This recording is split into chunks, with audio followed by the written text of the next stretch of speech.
In a recent survey of Generation Z, 82% stated that they described themselves as spiritual. At Transcend Studios in Eccles, Susie is a Reiki practitioner and self-worth empowerment coach. Every month, she helps lead classes for women who are on their healing and well-being journeys, which is a key part of spirituality.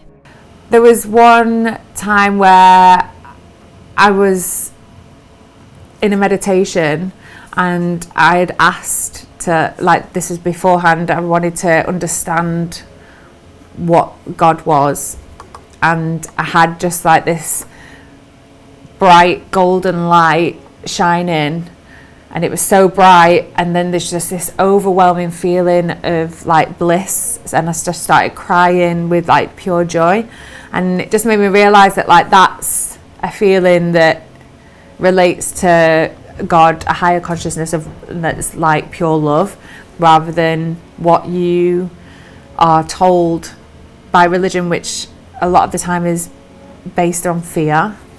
I actually had a moment on Sunday.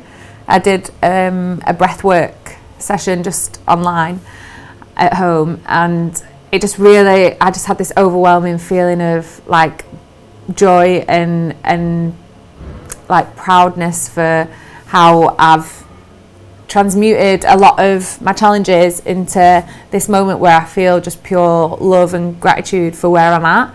And I think understanding all the things that you go through, if you can see where the end point is and understand that it's all for a reason and that everything has its place, then it just makes you understand why everything happened the way it did.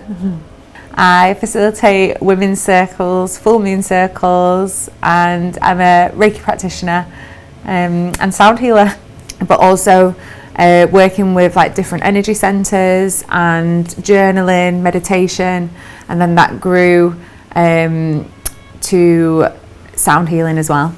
So sound bowls have a certain frequency, so when you play them, it gives out the frequency of that bowl, and that aligns with the frequency your cells align with that frequency, so it raises the vibration of your internal world, which clears out stagnant energy, raises your mood, it creates calmness. So the different bowls have different kind of intention, give out different frequencies. Susie's own journey of spiritual awakening and healing of 13 years has led her to support fellow women through their own journeys of self-discovery. Much of Susie's work is achieved through connection and shared experiences. I feel that just even being in a space with women, even if the person isn't necessarily sharing a lot, just being in that space around women who are sharing, it has a massive impact. I think just feeling safe amongst women is a big factor. I think for me, my main sort of unpacking has been around love and relationships.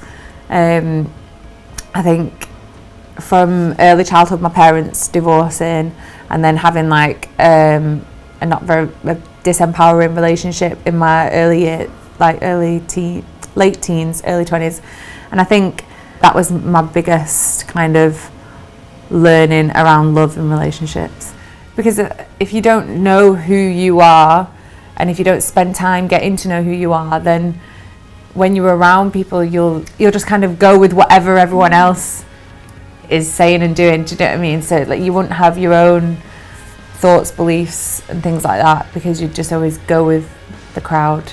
Susie believes that if you don't learn more about yourself, you will end up following the crowd and not your own thoughts and feelings. In life, learning to understand who you are and why things happen the way they do is essential for healing and inner peace.